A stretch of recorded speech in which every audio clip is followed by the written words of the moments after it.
चला आज बनवूया टमाटरची चटणी मस्तपैकी. टमाटर कापून घेतले 5-6, आमच्या दोघाला होते मस्त.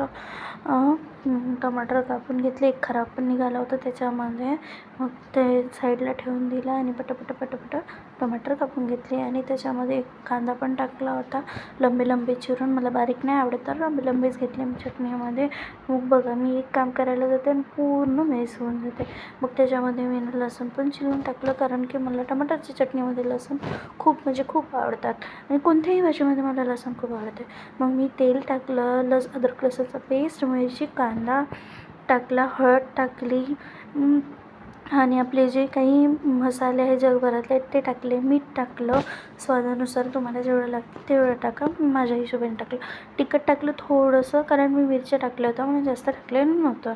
मग पूर्ण झाल्याच्या नंतर मसाला, मग टमाटर टाकून घेतले मस्त आणि त्याला छान तेलामध्ये म्हणजे पूर्ण तेलामध्ये शिजू दिलं. मी बिना पाणी न टाकता बनवलेली आहे. मला अशीच आवडते. तुम्हाला कशी आवडते ते तशी तुम्ही बनवा आणि बनवून खा. चला बाय.